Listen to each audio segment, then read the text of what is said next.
अजीज दोस्तों, नमस्कार। जय श्री राम। अजीज दोस्तों, जो संकट आन पड़ा है बांग्लादेश और पाकिस्तान के हिंदुओं पे, वैसे तो संकट भारत के हिंदुओं पे भी लगातार है। एक तरफ हिंदुओं पे पत्थरबाजियां होती हैं, हिंदुओं की लड़कियां महफूज नहीं, हिंदुओं की जगहें महफूज नहीं।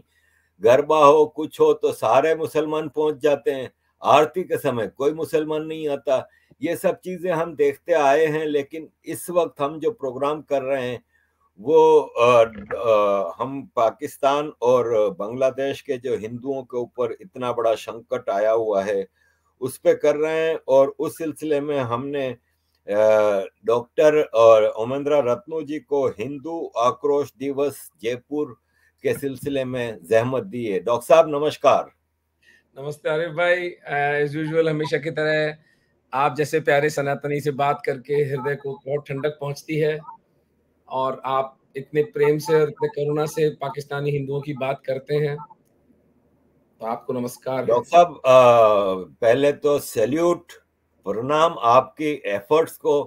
आप एक मतलब फर्स्ट क्लास जिंदगी गुजार रहे थे और रहे हैं, इसके बावजूद आप ये सब कष्ट उठा रहे हैं। आप एक डॉक्टर हैं प्रोफेशनली। आप एक डॉक्टर की लाइफ कितनी बिजी होती है, इसके बावजूद आप ये सब कर रहे हैं। आपको जितना भी नमन दें मतलब कम है। Thank you for doing all this. नहीं आरिफ भाई, मैं समझता हूँ हर इंटेलिजेंट आदमी जो होता है वो अपने लाइफ को मीनिंग की तलाश करता है। तो लाइफ में मीनिंग, हमारे हिंदू धर्म में तो भगवान कृष्ण ने गीता में कहा तितिक्षा। तितिक्षा का मतलब होता है जो, ये वॉइस इको क्यों कर रही है? मयंक इज ऑनलाइन, उनको नहीं, म्यूट करना पड़ेगा। मुझे तो कुछ आवाज नहीं आ रही। नहीं, कचकच आवाज आ रही है यहाँ पर। अब बंद हो गई। नहीं, अभी भी आ रही है, बीच बीच में आती है। मयंक को कुछ बैकरूम को कुछ करना पड़ेगा, इको कर रही है वॉइस।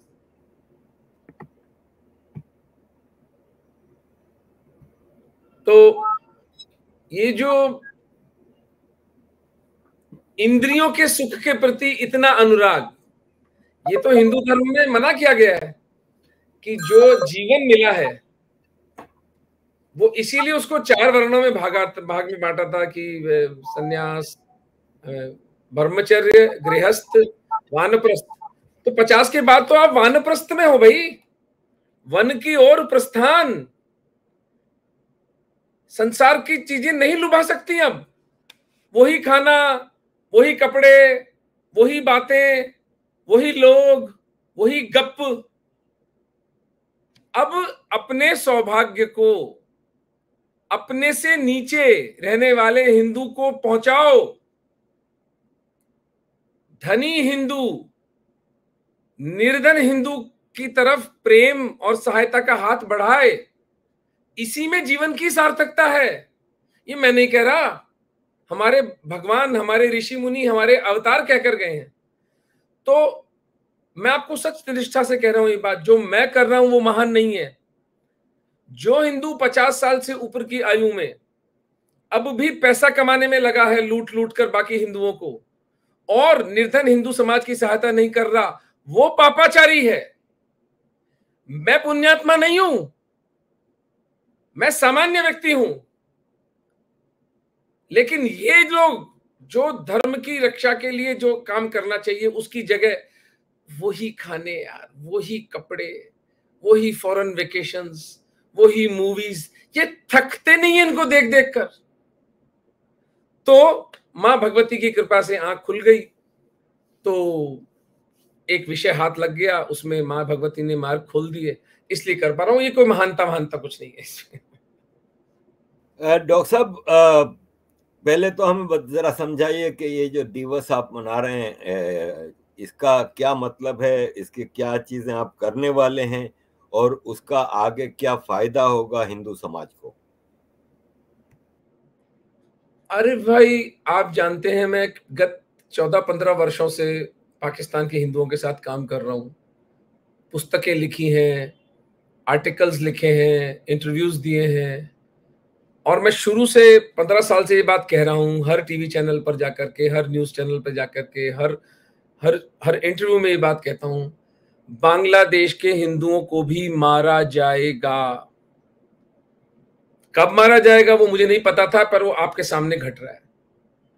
आप मुझे बताइए, ये जो इस देश के मूर्ख हिंदू हैं और ये जो वामी और ये जो सारे के सारे जो ठग हैं, जी रजीम चेंज हो गई बांग्लादेश में। अरे भाई, रजीम चेंज हुई तो हिंदुओं को क्यों मारते हो? हिंदुओं ने तुम्हारा क्या बिगाड़ा है जो जा जा करके उनकी गर्दनें काट रहे हो? ये कोई रजीम चेंज नहीं है, ये प्योर इस्लामिक जेनोसाइड है हिंदुओं का। ये 1400 साल का पुराना जो एजेंडा है वो 1400 साल से चलता हुआ अब एक टिपिंग पॉइंट पर आ गया है। या तो 120 करोड़ हिंदू ये डिसीजन ले ले कि वो घुटनों के बल चलते हुए समाप्त हो जाएंगे, या ये 120 करोड़ में से 1 करोड़, केवल 1% हिंदू खड़े होकर बैनर रेज करें कि नहीं, हम इस माफिया के सामने खड़े होते हैं। पाकिस्तान और बांग्लादेश और कश्मीर, इन तीनों जगह पे जो हमारे हिंदू भाइयों के साथ हुआ है, उस पर समाज भयंकर रोष प्रकट करके उसका प्रतिकार करने को राजी हो। और प्रतिकार का मतलब कुछ भी प्रतिकार के लिए हमें तैयार रहना चाहिए। भाई, किसी हिंदू की बेटी की इज्जत क्यों लुटे? हिंदू होने के लिए किसी की गर्दन क्यों काटी जाए? और बहानेबाजी देखिए, नहीं ये बीएनपी के लोगों ने किया, पुलिस ने किया, आर्मी ने किया, स्टूडेंट्स ने किया, जमाते इस्लामी ने किया। अरे सब मिलके मार तो हिंदुओं को ही रहे हैं। ये जो हलवा पकाया जाता है बेवकूफ बनाने के लिए हिंदुओं को, मैं तो इसको बाय नहीं करता। आई एम श्योर आप भी इसको बाय नहीं करते। एट ऑल, कभी भी नहीं। घूम फिर के गाज हिंदुओं पे गिरती है। और इस देश का घटिया हिंदू नेतृत्व, एक स्टेटमेंट इनके मुंह से नहीं निकली, एक स्टेटमेंट देते कि अगर बांग्लादेश के हिंदुओं को नुकसान पहुंचाया तो भारत में हमारे सारे विकल्प खुले हैं, हम भारत में वो सब करेंगे जिससे पाकिस्तान और बांग्लादेश के हिंदुओं की सुरक्षा हो। ये तो हुई मॉरलिटी की बात, ये तो हुई लीडरशिप की बात। इवन अदरवाइज 1950 का जो नेहरू लियाकत पैक्ट है, वो एक सॉवरेन डॉक्यूमेंट है, वो एक सॉवरेन डॉक्यूमेंट है। और उसके अनुसार both east Pakistan and west Pakistan, जो कि अब बांग्लादेश है, वो बाध्य है कि इन हिंदुओं की, सिखों की रक्षा करें। वो इन हिंदुओं की रक्षा करें, इसके लिए बाध्य हैं। तो इनको इंटरनेशनल कोर्ट ऑफ जस्टिस में घसीटा जाए। 16% से 2% हिंदू को जनसंख्या कैसे हो गई पाकिस्तान में? 35% से 8% बांग्लादेश में कैसे हो गई? और क्या कर रही है इस देश की हिंदू लीडरशिप?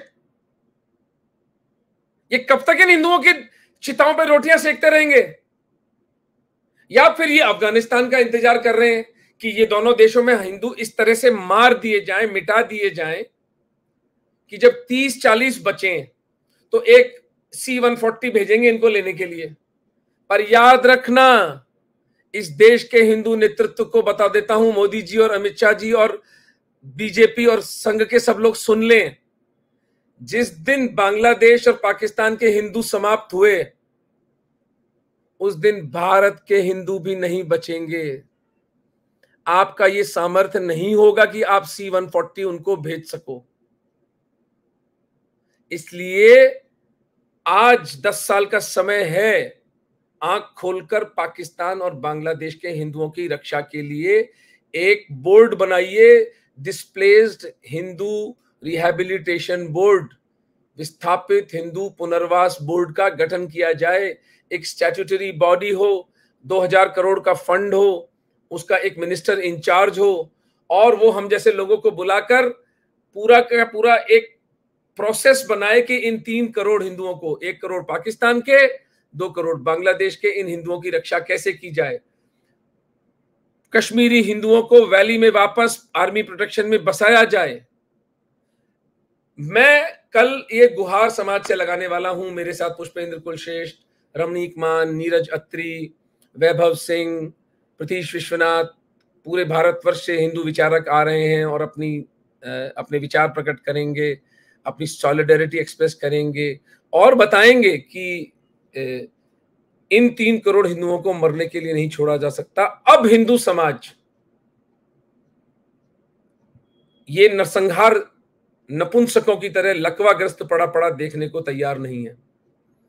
अगर मैं अपने मंतव्य में सफल हो जाता हूं आरिफ भाई, तो हम इन 3 करोड़ हिंदुओं को बचा लेंगे, वरना कम से कम मेरे को यह संतुष्टि होगी कि मैंने अपना कर्तव्य निभा लिया। मैं इस माफिया के सामने नहीं झुका। With in the confines of Indian constitution, with in the confines of morality, with in the confines of civility, सभ्यता के दायरे में जो मैं कर सकता था मैंने किया। मैं न तो भगवान कृष्ण हूं न महादेव हूं, मुझे अपने बारे में कोई मुगालता नहीं है। मैं जो कर सकता हूं, यहां तक इस मूवमेंट को मैं और जय अपने खून पसीने पर लेकर आए हैं आरिफ भाई। आप तो साक्षी हो, आपने देखा है यार, आपने अपनी आंखों से देखा है ये जोधपुर में किस दरिद्रता में, किस गरीबी में ये बेचारे रहते हैं। अब मेरे आंसू भी सूख चुके हैं रो रो कर। अब मुझे रोना नहीं आता है। अब मैं एक अलग भाव दशा में चला गया हूं। अब युद्ध अब सिर्फ युद्ध है मेरे दिमाग पर, मेरी बुद्धि पर केवल युद्ध छाया हुआ है। और युद्ध केवल यह है कि 3 करोड़ हिंदुओं को मैं कैसे रक्षा करूं, और कश्मीरी 5 लाख मेरे हिंदू भाइयों को मैं किस तरह वापस कश्मीरी वैली में हम लोग धकेलें। ये ही जीवन का एजेंडा है। और इसी प्रयास में अगर जीवन तिरोहित हो जाता है तो मुझे लगता है कि मेरी मृत्यु भी धन्य हो जाएगी, मेरा जीवन भी धन्य हो जाएगा। डॉक्टर साहब, जहां तक गवाही की बात है तो देखें, मैंने तो खुद अपनी आंखों से देखा है। और वो जो हिंदू मैंने जोधपुर में देखे हैं पाकिस्तान से आए हुए, वो मजलूम हिंदू, वो ऊपर भगवान को और नीचे आपको और जय भाई को देखते थे। और आप लोगों का जो इनके लिए है वो तो मतलब भगवान ही आपको इसका बदला दे सकता है। ये लोग बेचारे क्या देंगे। लेकिन मेरा आपसे सवाल यहाँ पे ये है कि आप बार बार कह रहे हैं कि हिंदू लीडरशिप को ये करना चाहिए, हिंदू लीडरशिप। आप हिंदू लीडरशिप से मतलब क्या है? भारत की सरकार को कह रहे हैं कि मंदिरों को, आरएसएस को, हिंदू ऑर्गेनाइजेशंस को कह रहे हैं, या जनरली मासिस जो हिंदू मासिस हैं उनको कह रहे हैं? यहाँ पे एक चीज मैं बता दूं कि ये सेवन साहब हैं, इन्होंने अभी एक आपके पॉइंट पे बात की है कि हिंदू पॉपुलेशन खाली बांग्लादेश और पाकिस्तान में कम नहीं हो रही, भारत में भी कम हो रही है। तो ये आपसे सवाल है कि आप किस हिंदू लीडरशिप को मतलब बात कर रहे हैं, किस हिंदू लीडरशिप की बात कर रहे हैं? मैं उस हिंदू लीडरशिप की बात कर रहा हूं जो मंदिरों, मठों, आश्रमों में बैठकर हिंदुओं के पैसे से काजू खाते हैं, एयर कंडीशन हवाई जहाजों में ट्रेवल करते हैं, कथाओं के अंदर बकवासें करते हैं। उन लोगों, उन संगठनों को कह रहा हूं जो अपने आप को हिंदू कहते हैं, लेकिन जब उनसे कहा जाए कि हिंदू की बात करते तो कहते हैं कि हमने कब कहा कि हम हिंदू हैं, हम तो एक सांस्कृतिक संगठन है। तो ट्रक की बत्ती के पीछे क्यों लगा रखा है भाई हिंदुओं को आपने? मैं बीजेपी को कह रहा हूं जो हिंदुओं के वोट लेकर खड़ी होती है। यही लोग हैं ना जो राम मंदिर के नाम पर जिन्होंने वोट मांगे थे। ठीक है, राम मंदिर दिया, उसका उपकार, बहुत उपकार आपका। सभ्यतागत कदम क्या उठाए? इस देश का इतिहास 10 साल में आपने बदला नहीं। एक इतिहास पर पुनर्लेखन आयोग, मीनाक्षी जैन, विक्रम संपत, आभास मलदिया, चलिए मैं तो इतिहासकार हूं ही नहीं इनकी दृष्टि में, मैं तो मैं तो एक हाइपर सेंटिमेंटल हेट मॉन्गर हूं, लेकिन ये तीनों तो इतिहासकार हैं जो ऑल्टरनेटिव हिस्ट्री लिख रहे हैं। इनको आपने कोई ढंग की जगह पर बिठाया? इतिहास का पुनर्लेखन हुआ आरिफ भाई? सभ्यतागत रूप से सिटीजनशिप अमेंडमेंट एक्ट का जो कचरा किया इन लोगों ने, आज मैं आपको अभी कोर्स ऑफ द डिस्कशन में बता दूंगा, पाकिस्तानी हिंदुओं के लिए सारे दरवाजे बंद हो चुके हैं हमारे लिए, उनको भारत लाने के। एम्बेसी वीजा ही नहीं दे रही है। मैं कल उन 3 बच्चों को वहां लाइव दिखाऊंगा। एक परिवार के 3 बच्चों को वीजा दिया और मां बाप को वीजा नहीं दिया। ये पाप तो कोई मुसलमान भी होता वहां पर नहीं करता। उसमें भी इतनी अंदर से सहानुभूति होती कि नहीं चलो परिवार को तो मत तोड़ो, जो वहां पर हिंदू बैठकर कर रहे हैं। हिंदू नेतृत्व का मतलब वो है जो हिंदू धर्म का बेनिफिशियरी है, जो हिंदू धर्म का लाभ उठा रहा है और फिर हिंदू धर्म के लिए कुछ नहीं करता। अरबों रुपए इन मंदिरों के अंदर पड़े, अरबों रुपए के गोल्ड, ये वो। अरे चारों तरफ हाहाकार मचा हुआ है।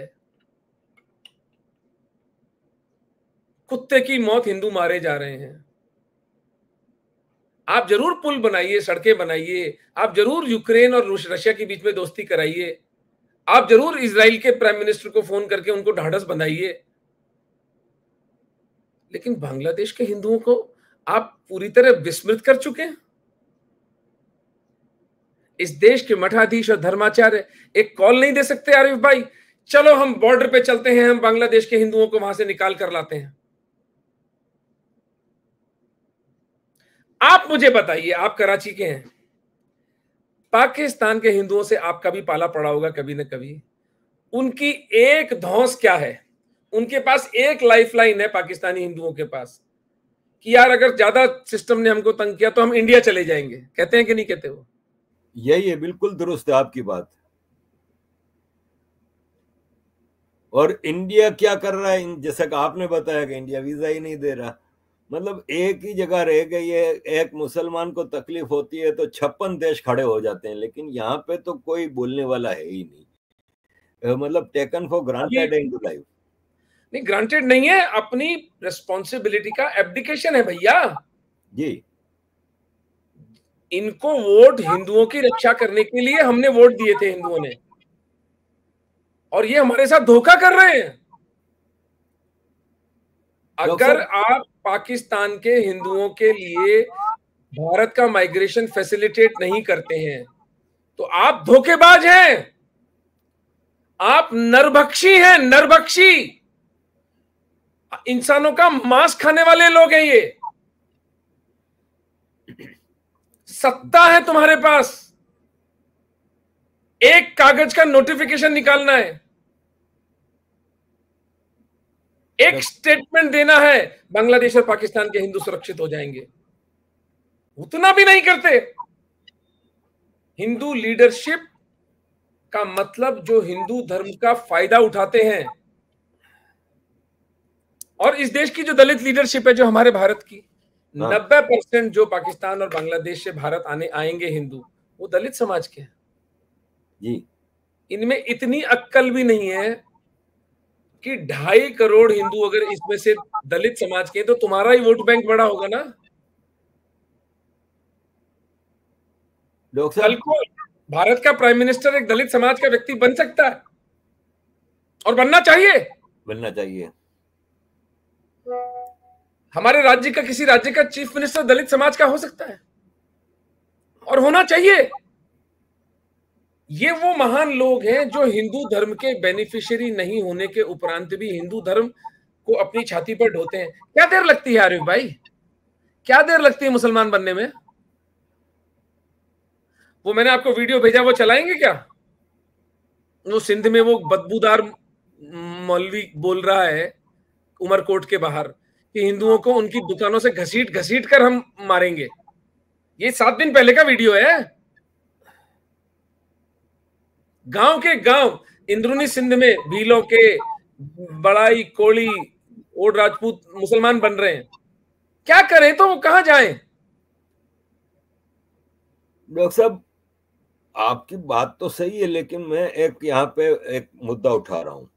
जैसे यहाँ पे यूरोप में हम देख रहे हैं, इंग्लैंड, फ्रांस, जर्मनी में मुसलमान से डरते हैं। मुसलमान यहाँ पे उन्होंने अंधम मचाया हुआ है, लेकिन वो कहते हैं हम सिविल वार से भाग रहे हैं, इसलिए हम बर्दाश्त कर रहे हैं। मुझे अक्सर भारत के भी कुछ लोग, ज्ञानी लोग, पावरफुल लोग मशवरा देते हैं कि यार ये तुम हिंदू मुस्लिम क्यों करते हो? हम क्या भारत में 20-25 करोड़ मुसलमान है, क्या यहाँ पे सिविल वार लाएंगे? तो क्या ये जो भारत की सरकार या पावरफुल लोगों का जो अप्रहेंशन है, क्या सही है? नपुंसक और हिजड़े हैं ये। भाई आपने पिछले 70 सालों में इस एटीट्यूड से क्या पा लिया? आप अपने emotional, physical, psychological, spiritual, religious, economic space, आज हलाल इकोनॉमी पूरे भारत को छा गई है। तो या तो तय कर लो कि मरना है, मतलब हमें गुलाम बनना है। 20 करोड़ का क्या करेंगे? आपने कभी कि मुसलमानों की नेतृत्व सुना है कि 120 करोड़ का क्या करेंगे? वो लगे हुए हैं। सही। वो लगे हुए हैं अपने काम में। मैं इसको इतना दूर के सिविल वॉर, ये भाई आप न्याय तो करोगे कि नहीं करोगे, मुझे बताओ आप। इसके बगैर कोई सोसाइटी चल नहीं सकती, न्याय के बगैर। तो आप जब न्याय करोगे तो क्या हिंदू बच्चियों की इज्जतें लूटना on an industrial scale? European union parliament कहता है कि 3 हिंदू सिख बच्चियां प्रतिदिन पाकिस्तान में उठाई जाती हैं। होने दे। बांग्लादेश में मुसलमान डॉक्टर्स हिंदू मरीजों को उपचार, इलाज नहीं कर रहे हैं हॉस्पिटल में, बिना उपचार के मर रहे हैं। एक स्टैटिस्टिक आया था गोपालगंज और वो ठाकुर गांव करके 2 जगह, वहां से 800 हिंदू ऐसे मरे हैं। ये किसकी वॉच पर मरे हैं? ये किसका दोष है? मेरा प्रश्न ये है कि सिविल वॉर से डरने वाले नपुंसक हिंदुओं, तुम्हारी बेटी, हालांकि ये तो इतने गए गुजरे कि इनकी बेटी उठेगी तो भी ये कुछ करेंगे नहीं, वैसे तो तुम्हारी प्रॉपर्टी कोई ले ले तो तुम हड़कंप मचा दोगे।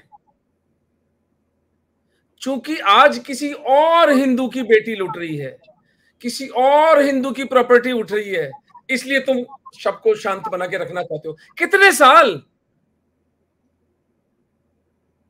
और मजे की बात है, जो समाज युद्ध के लिए तैयार रहता है, अरे भाई उसके पास युद्ध कभी नहीं आता।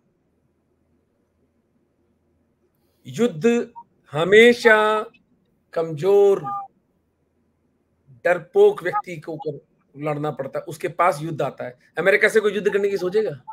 आप टेररिज्म कर सकते हैं, आप टेररिज्म कर सकते हैं, चोरी छुपे उस सिस्टम के अंदर हवाई जहाज फोड़ा सकते हैं, बम फोड़ सकते हैं। युद्ध अमेरिका से कोई नहीं करता। तो ये संसार बल, ताकत, पौरुष पर चलता है। और न्याय, मैं तो न्याय की मांग करता हूं। अगर आपको सिविल वॉर का डर है तो आप टाल ही तो रहे हो। आप कितने वर्ष तक टाल लोगे? सही। और हिंदू ही कीमत चुका रहे हैं उसकी। ये अन्याय हिंदुओं के साथ हो रहा है। मैं आपको चुनौती देता हूं, कोई सिविल वॉर नहीं होगा, कुछ नहीं होगा। राम मंदिर बना दिया, हुआ सिविल वॉर? कोई नहीं हुआ। क्या धमकी देते थे कि ये कर देंगे, वो कर देंगे? अरे जब हिंदुस्तान के राज्य की सत्ता की पावर खड़ी होती है, आर्टिकल 370, वो फारूक अब्दुल्ला चिल्लाता था, करके दिखा, ये कर देंगे, सिविल वॉर। हुआ सिविल वॉर?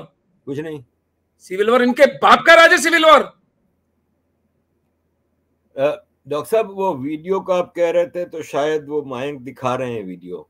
हाँ, इस देश के हिंदुओं को दिखाओ पाकिस्तान के हिंदू क्या भुगत रहे हैं। उनकी छाती पर ये, इसका ट्रांसलेशन आप ही बताते हैं। उनके रिपीटर जी गोली सीधी सी है, उनके रिपीटर जी गोली सीधी सी है। सिद्धे सीन कन खोले वो दी छड़ी असां वटि अक़लियत बिरादरी रहे थी, असां वटि अक़लियत बिरादरी रहे थी जेके फसाद फैलाइण चाहिनि था। जेकॾहिं को अक़लियत मंझां अहिड़ी हरकत करे थो तव्हां उन अक़लियत बिरादरी वारनि खे चवां थो त बनाए महिरबानी तव्हां उनखे लगाम ॾियो। सुभाणे घोड़ा घोड़ा न कजा त अक़लियत वारनि सां ज़ुल्म थियो आहे। अक़लियत वारा पंहिंजे ज़बान खे तालो ॾेई छॾनि, अक़लियत वारा पंहिंजे ज़बान खे तालो ॾेई छॾे। भील के फिलाणा के टीरा के मटीरा, जे भील के फिलाणा के टीरा के मटीरा। हिन धरतीअ ते तव्हां रहो था, हिन धरतीअ ते तव्हां रहो था त पोइ अक़लियत वारा सभु हिकिड़ो ॿ न, पोइ सभु जा सभु कारोबार बि ख़तमु थींदा, उन्हनि जा घर बि तबाह थींदा, उन्हनि जा कतल थींदा, कतल थींदा, कतल थींदा। सलाह सिंध पुलिस असां तव्हां मां इहो ई टोड़को रखूं था, असां तव्हां मां इहो ई टोड़को रखूं था। कन खोले ॿुधी छॾियो, तव्हांजा हवारी, तव्हांजा दोस्त, तव्हांजा अहबाब, इहे कामरेड, इहे लिबरल, इहे रंटियूं रुन्नू, इहे रंटियूं रुन्नू, इहे रंटियूं रुन्नू, इहे रंटियूं रुन्नू असां बख़्श न कंदासीं इंशाअल्लाह, असां बख़्श न कंदासीं इंशाअल्लाह। असांखे उहो अमन कोन थो घुरिजे, असांखे उहो अमन कोन थो घुरिजे, असां बख़्श न कंदासीं, असां बख़्श न कंदासीं इंशाअल्लाह, असां बख़्श न कंदासीं इंशाअल्लाह। जेकॾहिं असांजे पाड़े जो को बि कामरेड ॿुधी छॾे अॼु खां पोइ आऊं ॾिसां पियो असां उन्हनि जा नाला हाईलाइट कयूं था, असां उन्हनि जा नाला हाईलाइट कयूं था। कन खोले ॿुधी छॾे असां उनजे माइटनि वटि दाणा खणी कोन वेंदासीं। क्या कह रहे हैं आरिफ भाई? ये हॉरिबल हॉरिबल हॉरिबल। डॉक्टर साहब, जगदेश कुमार कह रहे हैं कि सर मैं पाकिस्तानी हिंदू हूं, 6 साल से वीजा नहीं लग रहा। 2000 एप्लीकेशन पेंडिंग है, 2000। जगदेश कुमार उनमें से। आप पहले बताइए कि इस वीडियो में क्या कह रहा था ये बदबूदार मौलवी? वही कि हिंदुओं को मार डालेंगे, खत्म कर देंगे और इस्लामिक माशरा और ये सब चीजें।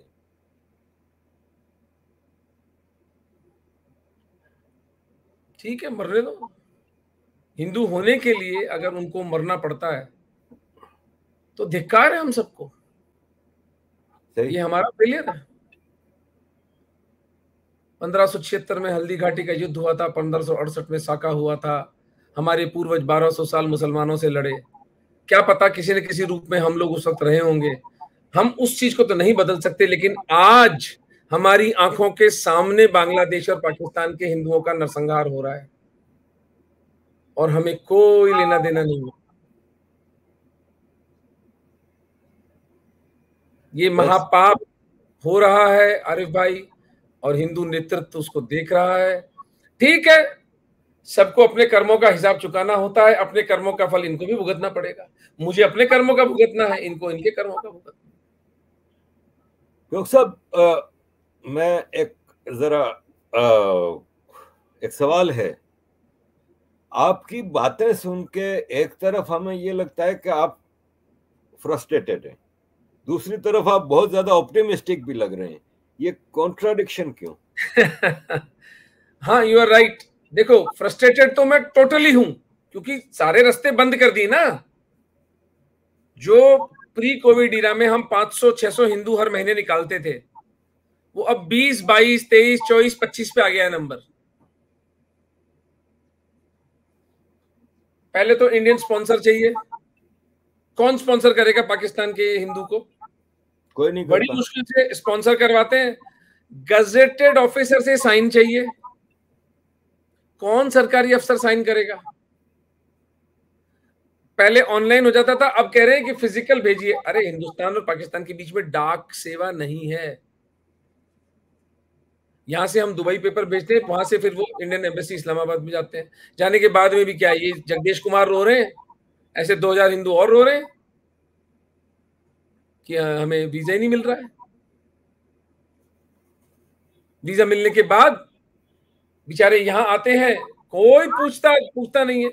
जिस मानसरोवर के अंदर अभी हमने ऑफिस बना रखा है, जहां आपको मैं लेकर गया था, वहां हिंदुओं ने पाकिस्तानी विस्थापितों को किराए पे मकान देना बंद कर दिया, क्योंकि इतनी जनसंख्या हो गई है, 10-12 हजार पाकिस्तानी हिंदू आ गए हैं, तो वो मकान ही नहीं बचे किराया देने के लिए। अब समाज से मैं गुहार लगा रहा हूं, कुछ पैसा हो, कुछ जमीन कर, सरकार को बोल रहे हैं भाई जमीन दे दो, इनको बसा सके, इनको बुला के। इसीलिए विस्थापित हिंदू पुनर्वास बोर्ड एक अस्तित्वगत, एक एग्जिस्टेंशियल रियलिटी नीड है हमारे लिए। तो निराश तो इसलिए हूं कि हिंदू नेतृत्व हमारी कोई गुहार नहीं सुन रहा। ऑप्टिमिस्टिक इसलिए हूं कि मुझ जैसे साधारण आदमी के बुलाने पर समाज कल इकट्ठा हो रहा है। हम 1000 लोग कल इकट्ठा होंगे, आप देखिएगा, वो पूरा लाइव पर टेलीकास्ट करेंगे हम। पुष्पेंद्र कुलश्रेष्ठ, नीरज अत्री, नवनीत मान, सारे लोग आकर के वहां पर इस कॉज के साथ आइडेंटिफाई कर रहे हैं। समाज हमें पैसा भी दे रहा है, यानी सुगबुगाहट तो है, समाज लड़ना चाहता है। ये मेरे लिए आशा का ऑप्टिमिज्म है। अब मेरी नेचर, मैं लोनली किस्म का आदमी हूं ना आरिफ भाई, अपनी दुनिया में रहना चाहता हूं, कुछ सेलेक्ट लोग मेरे से बात करें। मैं I am not a man of masses, लेकिन मुझे वो अपना कंफर्ट जोन छोड़ के मैन ऑफ मासेस बनना पड़ेगा। मुझे बाहर आकर के बोलना पड़ेगा हिंदू समाज को। हिंदू समाज को नेतृत्व चाहिए। बहुत से लोग हैं जो फ्रस्ट्रेटेड हैं भाई, सभी देख रहे हैं ना कि इस देश के मठाधीश और धर्माचार्य कर क्या रहे हैं। हिंदू मर रहे हैं और आप यहां भागवत कथाएं कर रहे हो। प्रॉपर्टियों के लिए एक दूसरे पे कोर्ट केस कर रहे हो। बांग्लादेशी हिंदुओं के नरसंहार पर अगर एक ओमेंद्र रतन इतना भौंक सकता है, झींक सकता है, तो इस देश का कोई शंकराचार्य नहीं बोल सकता। इस देश के अंदर इतने सारे मठ हैं, मठाधीश हैं, आश्रम हैं, कोई नहीं बोल रहा। अरे भाई, ऐसा है कि जैसे बांग्लादेश के हिंदू है ही नहीं इस दुनिया में। सही। अच्छा, मैं इस देश की मरी हुई लीडरशिप से एक डिमांड करता हूं। अब ये कॉन्ट्रडिक्शन है, मरी हुई भी है, डिमांड भी कर रहा हूं। एक फैक्ट फाइंडिंग मिशन ही भेज दो बांग्लादेश। आप कुछ नहीं कर सकते, ना तो हिंदुओं को वीजा देंगे, ना उनको बॉर्डर से निकालेंगे, ना उनको प्रेफरेंशियल सिटीजनशिप देंगे। तो आप 10 जनों का, 10 हिंदुओं का एक फैक्ट फाइंडिंग, उसी से ये बांग्लादेश के हिंदू सुरक्षित हो जाएंगे। ये जब जाएंगे वहां तो इनके डर से बांग्लादेशी जमातें, जो जमाती जो हैं, वो हिंदुओं को मारना बंद कर देंगे कि अरे यार ये भी तो अपनी सारी खुले में आ जाएगी बात। लेकिन कोई फैक्ट फाइंडिंग मिशन नहीं जाएगा। यूक्रेन और रूस के बीच में दोस्ती कराएंगे, जरूर कराइए, जरूर कराइए। हमारी छाती भी चौड़ी होती है कि हमारा नेता इस तरह का है। लेकिन आपका मूल काम तो, यार जैसे ही इलेक्शन आता है आप हिंदू मुस्लिम शुरू कर देते हो, तो फिर संदेह उठता है ना कि आपकी दृष्टि केवल अगले इलेक्शन तक है। और उसमें कोई प्रॉब्लम नहीं है, पॉलिटिकल पार्टी की इलेक्शन पे नजर होनी चाहिए। इलेक्शन जीतना है बीजेपी को, हम तो 24 घंटे उसका वोट ही मांगते रहते हैं। लेकिन जीतने के बाद कुछ तो डिलीवर करें जीतने के बाद। सिविलाइजेशनल लेवल पर देखो, इकोनॉमी पर डेवलप किया है, फॉरेन पॉलिसी जबरदस्त सक्सेस है, सिविलाइजेशनली राम मंदिर बना, आर्टिकल 370 हटा, सिटीजनशिप अमेंडमेंट एक्ट आया। तो दूध दिया तो मेहनी डाल के क्यों दे रहे हो यार? सिटीजनशिप अमेंडमेंट एक्ट का कचरा क्यों किया? बांग्लादेश एक फैक्ट, बांग्लादेश के अंदर रेजिम चेंज हो गया। एक तो नपुंसकों की तरह बोलते रहते, रेजिम चेंज हो गया, रेजिम चेंज हो गया। आपकी इंटेलिजेंस एजेंसियां झक मार रही थी यहां पर।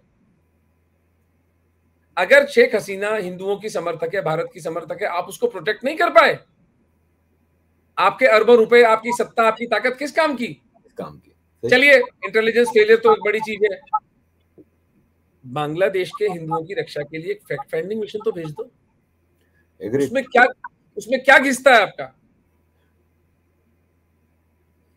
तो फ्रस्ट्रेटेड हूं। जो हिंदू सत्ता में है, जो हिंदू एलीट है, वो सब चोर हैं, बिके हुए हैं और मूर्ख भी हैं। क्योंकि जब वो है ना, चिराग सबके बुझेंगे, हवा किसी की नहीं, मैं आज जद में हूं तो खुशगुमा ना हो, चिराग सबके बुझेंगे हवा किसी की नहीं। ये जो माफिया है ये इनको छोड़ेगा? सही। इनकी करते ये सोचते हैं कि ये लोग हवाई जहाज कर करके अमेरिका चले जाएंगे, तो अमेरिका में भी तुम्हारे मामे आ रहे हैं। अमेरिका का सिस्टम भी सबवर्ट कर दिया इन्होंने। कहीं ना कहीं तो आपको स्टैंड लेना पड़ेगा। सही। तो आप अभी स्टैंड ले लो, अभी इस यश के भागी बन जाओ कि हिंदुओं को बचाने के लिए इस सरकार ने विस्थापित हिंदू पुनर्वास बोर्ड का गठन करके 3 करोड़ हिंदुओं की रक्षा की। पीढ़ियां, आने वाली हिंदुओं की पीढ़ियां आपको याद करेंगी। डॉक्टर साहब, आगे बढ़ने से पहले ये सेवन साहब हैं जो धड़ाधड़ सवाल कर रहे हैं और पूछ रहे हैं कि मैं उनके सवाल क्यों नहीं ले रहा। तो सेवन साहब, बात दरअसल ये है कि आपको आज के इस प्रोग्राम का टॉपिक पता है। आपके सवाल हैं बलूचिस्तान कब आजाद होगा, पाकिस्तान कब टूटेगा। भाई साहब, आज का टॉपिक ये नहीं है। इस टॉपिक पे आपके जितने सवाल होंगे मैं ले लूंगा, डॉक्टर साहब से हम उसका जवाब जानेंगे, लेकिन टॉपिक पे रह के आप सवाल कीजिए, मोस्ट वेलकम। और जरा अपना नाम भी बताइए, सेवन क्या नाम होता है? अच्छा डॉक्टर साहब, मैं अभी पिछली बार जो भारत आया था इस साल जनवरी में, तो मैं इंदौर गया था, और इंदौर में हिंदू सिंधी जो के 47 में माइग्रेट करके आए थे, जिनके आज बच्चियां पाकिस्तान में कन्वर्ट हो रही हैं, मुझे बताया गया कि 1 लाख हिंदू सिंधी मध्य प्रदेश में आबाद है और सब सेटल्ड हैं। वो बड़े फख्र से मुझे बता रहे थे कि हम सब सेटल्ड हैं। आप आम भारतीय हिंदुओं से तो बात कर रहे हैं, उन हिंदू सिंधियों का भी कोई कंट्रीब्यूशन है इस आप जो काम कर रहे हैं उसमें, या उनको किस तरह आगे बढ़ना चाहिए? कंसर्न शो करते थे मुझे, मेरा प्रोग्राम भी किया, मुझसे मिले भी, सारे कंसर्न शो करते थे कि हमारी धरती माँ में ये हो रहा है, वो हो रहा है। क्या वो कुछ कर रहे हैं भारत या पाकिस्तान के हिंदुओं के लिए? मैं अभी 1 महीने पहले मुंबई के एक बहुत बड़े कॉर्पोरेट सोशल रिस्पॉन्सिबिलिटी का फंडिंग का मैनेज करने वाले एक बहुत बड़े पढ़े लिखे पावरफुल सिंधी सज्जन से मिला। उनको पता ही नहीं था कि पाकिस्तान में हिंदू बचे भी हैं। सिटीजनशिप अमेंडमेंट एक्ट इस देश की सॉवरेन पार्लियामेंट ने पास किया। बॉम्बे में रहने वाले एक अंग्रेजी बोलने वाले हिंदू को यह पता ही नहीं था कि सिटीजनशिप अमेंडमेंट पास क्यों किया गया है। इम्प्लीमेंट वो मुंह फाड़े मेरी बात सुन रहे थे कि पाकिस्तान में इतने सिंधी हैं, फिर उनकी आंख में आंसू भी आए। लेकिन एक ओमेंदर रत्नू जयपुर से चल के सिंधी बॉम्बे में उनकी कॉफी पी रहा है, उनके साथ 2 घंटे सर खपाने के बाद उनको समझ में आई बात। इस देश की शिक्षा व्यवस्था जो मौलाना आजाद मदरसे में पढ़े अनपढ़ व्यक्ति को दी गई थी, उसका परिणाम है, उसका नतीजा है ये पूरी की पूरी पीढ़ी पंजाबी और सिंधी हिंदुओं की। इनको ये सब भूल चुके हैं। इनका सूपड़ा साफ है। IQ 82। ये क्लर्क हैं बहुत अच्छे, इनसे पैसे का मैनेजमेंट करवा लो, पैसा इधर का उधर करवा लो। इनकी पत्नियां धक्के मार मार कर हर वीकेंड पे इनको पिक्चरें दिखाने ले जाती हैं, पिक्चर देखने चले जाएंगे। इनको पता ही नहीं है धरती पर हम है क्यों। इनको हिंदू धर्म की गरिमा का कुछ नहीं पता। इनको ये नहीं पता कि हिंदू धर्म 1200 वर्ष से क्या संघर्ष कर रहा है। ये विंडफॉल बेनिफिट्स पे जीने वाले लोग हैं। मैं पुणे जाता था तो एक सिंधी से मिला, तो मैंने उसको बोला, मैंने कहा कि दुकान करते हो? तो बोला हाँ जी हाँ जी। तो मैंने कहा कि नाथुराम गोडसे का जो अस्थियां हैं वो कहाँ रखी हैं? तो बोलते हैं कि नाथुराम गोडसे कौन है? 45-50 साल का आदमी जी। नाथुराम गोडसे कौन है? मैंने कहा अब वो सिंध से भाग के तो यहाँ आ गए थे, यहाँ से भाग के समुद्र में जाओगे क्या? यहां से भाग के कहाँ जाने का इरादा है? तो ये समाज एक थॉट पैरालिसिस में है।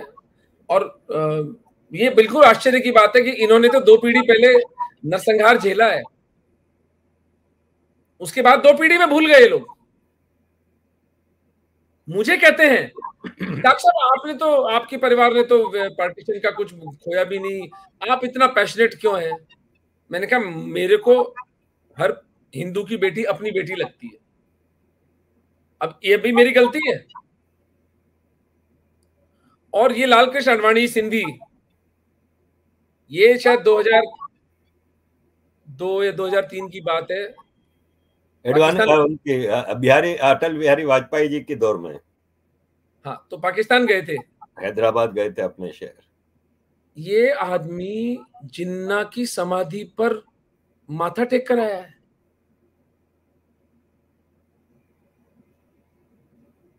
डूब के वहीं मर जाना चाहिए था, वहीं कराची में ही डूब के मर जाते तो ज्यादा अच्छा था। जिसने तुम्हारा घर उजाड़ा, जिसके कारण तुम कराची छोड़ के भारत गए, तुम्हारे अंदर इतनी शर्म नहीं है, इतनी लज्जा नहीं है कि उस आदमी को तुम दुश्मन कह के घृणा कर सको उससे, कि ये घृणास्पद है मेरे लिए, मेरी जूती नहीं जाएगी जिन्ना की समाधि पर। हाँ, कम से कम ना कहते तो जाते तो नहीं उधर समाधि पे। अरे माथा टेक के आए हैं ये सिंधी समाज के नेता। तो जिस समाज का नेता ये व्यवहार कर रहा है, छोड़िए, इससे कोई आशा लगाना व्यर्थ है। लेकिन मैं समझता हूं आम सिंधी, आम पंजाबी बहुत सारे ऐसे हैं जिनके अंदर आक्रोश है, जिनको, मेरी अपनी मदर इन लॉ पंजाब से आई थी, उनके रिश्तेदारों को मारा था, और कहती है कि आप इतना क्यों आप हिंदू मुस्लिम करते हैं। मैंने कहा मैं करता हूं, मैं पढ़ा लिखा आदमी हूं, मेरे को क्या पड़ी हिंदू मुस्लिम करने की। आज से 10-15 साल पहले तो मेरी किसी पार्टी की आप एक वो निकाल के देखें क्लिप, तो मैं तो कव्वालियां गाता था, भर दे झोली मेरी या मोहम्मद, लौट के मैं जाऊंगा खाली। आ रहे हैं वो देखो मोहम्मद, जिनके कांधे पे जिन पे कांधे पे कंबली है काली। शेरो शायरी करता था मैं, लेकिन जब आंख खुली तो फिर आंख खुली। बिल्कुल। इनके पूर्वजों की हत्या के बाद इनकी आंख नहीं खुली। क्या किया जा सकता है?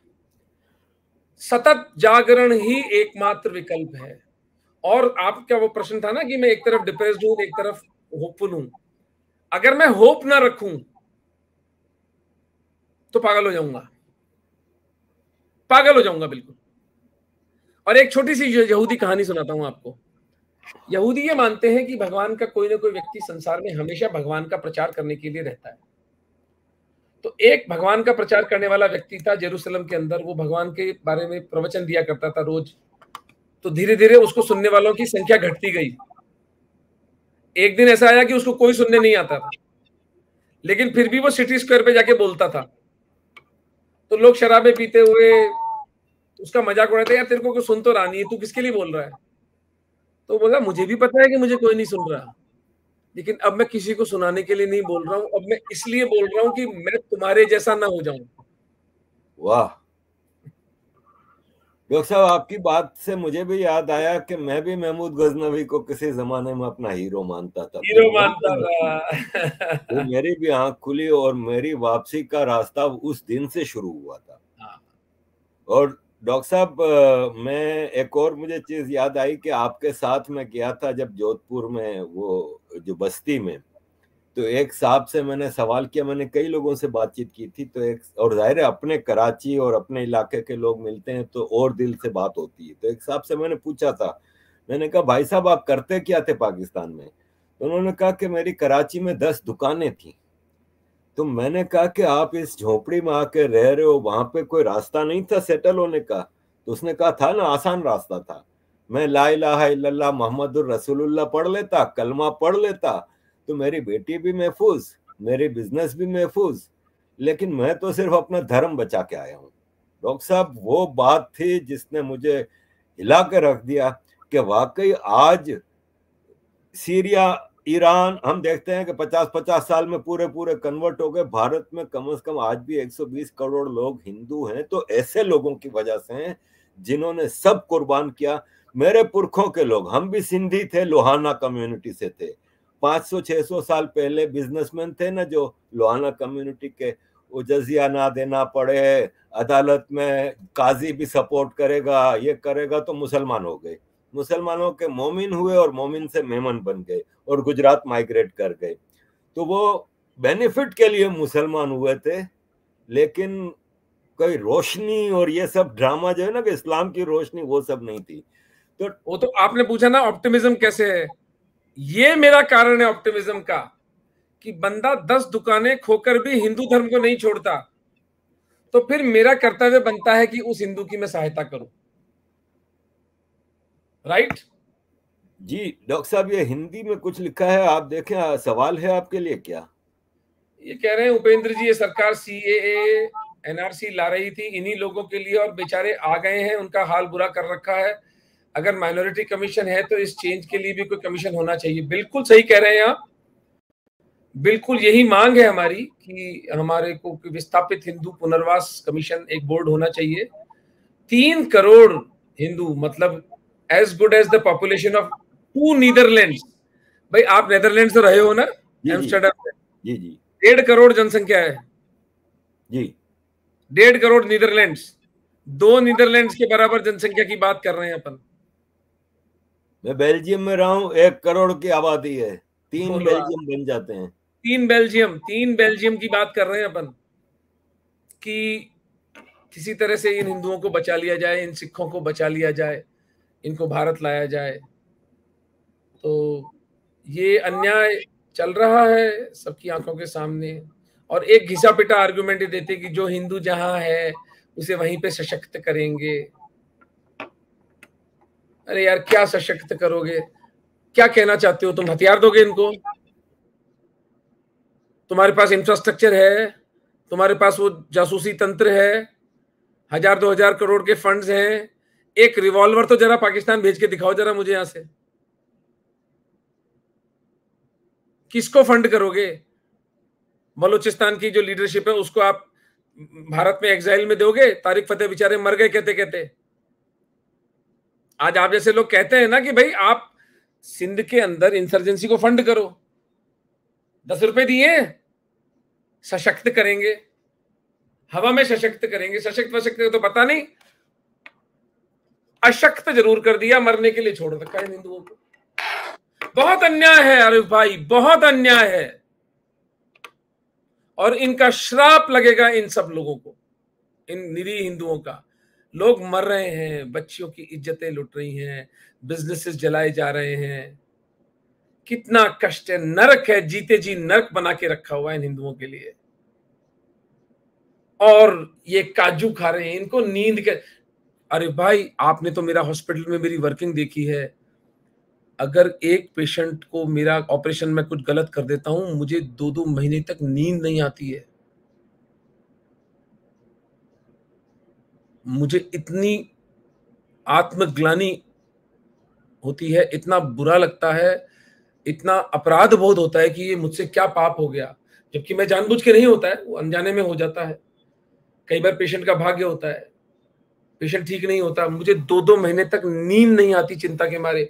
मैं पूरी बुक्स पढ़ता हूं, मैं दूसरे कंसल्टेंट से परामर्श करता हूं कि यार ये चल रहा है, क्या सोल्यूशन है। यार इनको किसी को लेना देना ही नहीं है। जैसे बांग्लादेश के हिंदू, पाकिस्तान के हिंदू इस धरती पर है ही नहीं। आप और मैं नक्कार खाने की तूती बजा रहे हैं, या किसी को कोई लेना देना ही नहीं है। आप म्यूट हो गए। डॉक्टर साहब, मैं भी आपकी तरह ट्रैवलिंग करता रहता हूँ।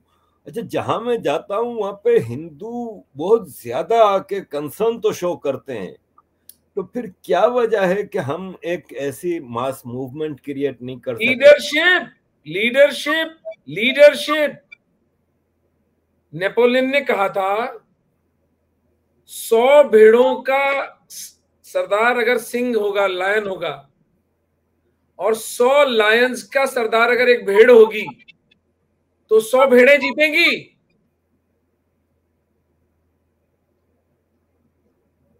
लीडरशिप।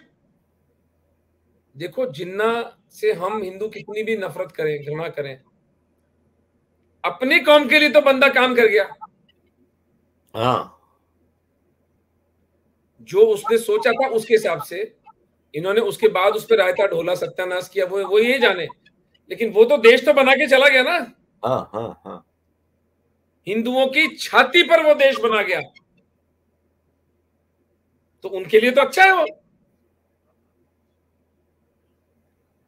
डॉक्टर साहब, हिंदू नेतृत्व क्या कर रहा है,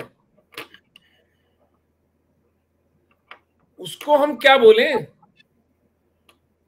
डॉक्टर साहब, यहाँ पे कुछ मुसलमान भी आ गए हैं बीच में कमेंट्स करने के लिए, कह रहे हैं नसरुल्लाह साहब के किशोर कुमार के ऊपर एक प्रोग्राम करें, ये क्या आप बकवास लेके बैठ गए वगैरह वगैरह। तो जाहिर है मुसलमानों को तो हम समझते हैं। डॉक्टर साहब, अभी एक आपने मूवमेंट देखी है सर तन से जुदा, ये थोड़ा बांग्लादेश पाकिस्तान से हटके जरा भारत पे एक चीज आई है जहन में, तो आपसे पूछ रहा हूँ, ये छोटी छोटी बात पे ये जो सर तन से जुदा के नारे लगा के घेराव कर लेते हैं मुख्तलिफ इलाकों का कुछ, और उसमें सजा के तौर पे उन हिंदुओं को ही, जैसे नूपुर शर्मा को सजा हुई, जैसे अभी एक महाराज को जेल में बंद कर दिया है, तो इसका क्या क्या मतलब, आप लीडरशिप से क्या मांग कर रहे हैं इन चीजों के ऊपर? अरे भाई, वो तो पूरा का पूरा ही फिर ब्लैकमेल है ना, फिर वो तो फिर वो टॉपिक मेरे लिए दूसरा हो जाएगा। मैं टॉपिक पाकिस्तानी और बांग्लादेशी हिंदुओं के सर्वाइवल पर रहना चाहता हूँ। सरतन से जुदा तो एक टैक्टिक है कि भाई सच सामने ना आए, क्योंकि lies can be maintained only by violence and violence can be maintained only by lies. झूठ हिंसा को बचाती है, हिंसा झूठ को बचाती है। ये सिंपल सा लॉजिक अगर हिंदू लीडरशिप को समझ में नहीं आ रहा है और वो घुटने टेके जा रहे हैं, झुके जा रहे हैं, झुके जा रहे हैं, झुके जा रहे हैं, झुके जा रहे हैं, झुकते रहिए, तुम्हारी कमर टूट जाएगी, इनकी मांगें कम नहीं होंगी। एग्रीड।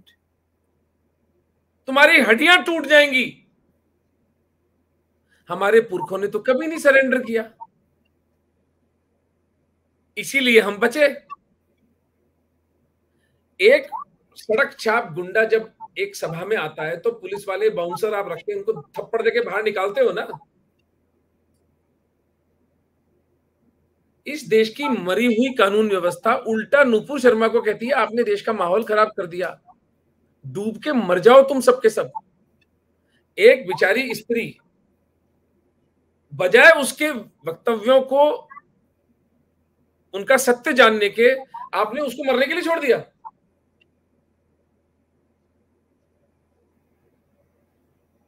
तो ये नपुंसक लोग हैं, पौरुष का नितांत अभाव है, और इस माफिया के सामने सरेंडर कर चुके हैं।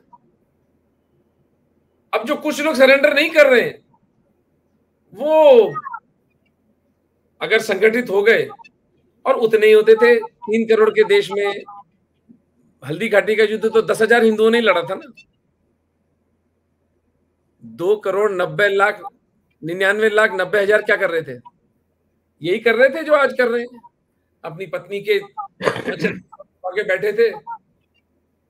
डॉक्टर साहब, आपका शिकवा जो है लीडरशिप के हवाले से, मेरा सवाल ये है कि 65-70 साल गुजारने के बाद हमने सोचा कि हमें अब लीडरशिप मिली है, और बीजेपी सरकार से हमने बहुत उम्मीदें रखी, मोदी जी के ऊपर रखी।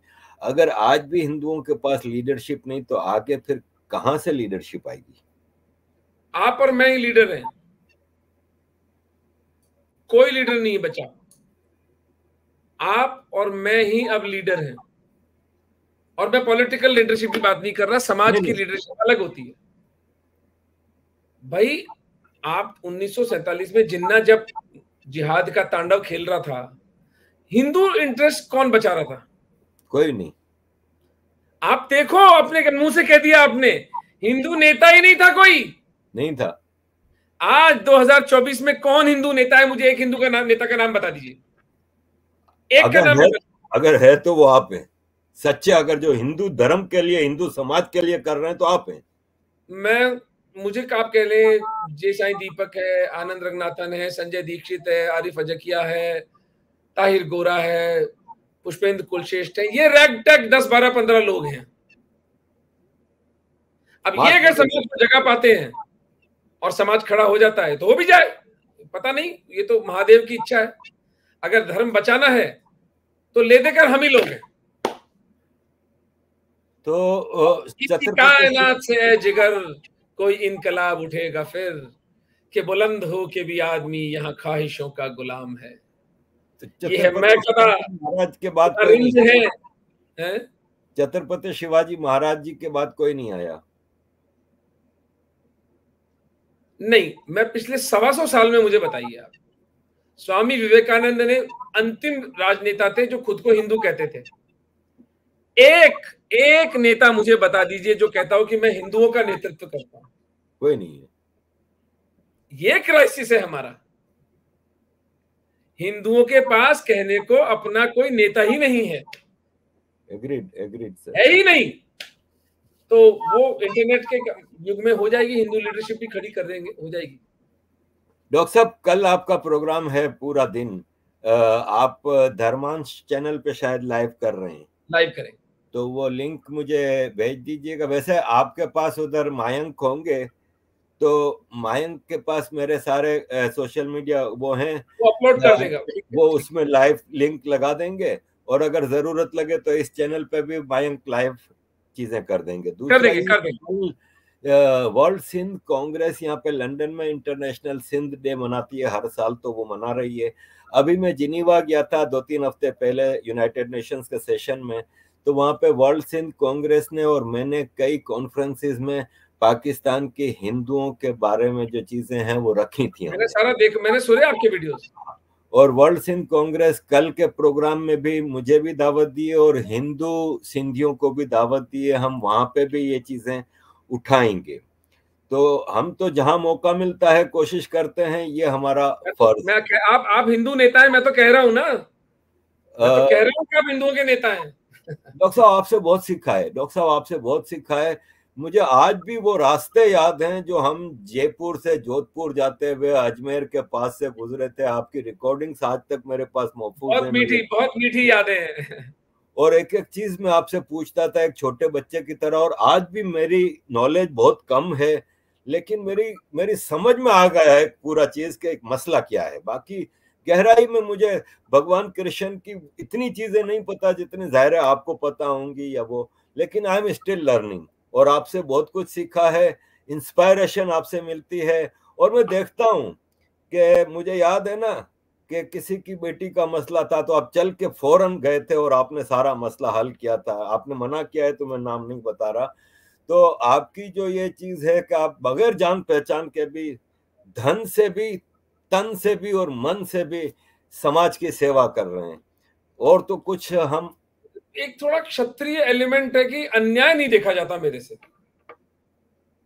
बाकी मेरे को ये चपाती एक्टिविज्म, चप्पल चपाती एक्टिविज्म नहीं करता मैं, कि कोई गरीब है तो उसको खाना खिलाता, ये मेरे से नहीं होता। किसी पे जुल्म होता है तो मेरे अंदर का क्षत्रिय जाग जाता है, यार आरिफ भाई क्या करूं, यार जुल्म मत करो, किसी बच्ची पे जुल्म मत करो, जबरदस्ती मत करो। ये मेरे सामने मैं तो नहीं होने दूंगा। अपने घर में तुमको जो करना है करो। अरे भाई मुझे निकलना है, वैभव के पास जाना है, दूसरे मेरा लाइव है। ठीक है, तो डॉक्टर साहब all the best for tomorrow. और ये है कि रहेंगे कांटेक्ट में, कल भी हम सब चीजें लाइव करेंगे। अजीज दोस्तों, आपने डॉक्टर साहब से ये सारी चीजें सुनी, और ये है कि हम उम्मीद ही करते हैं कि ज्यादा से ज्यादा समाज स्ट्रांग होगा तो हिंदू समाज स्ट्रांग, यूनाइटेड होगा तो स्ट्रांग होगा। Thank you very much doctor साहब, all the best for tomorrow. Thank you Arif भाई, भगवान आपको स्वस्थ रखे, सुखी रखे। मिलेंगे। Thank you.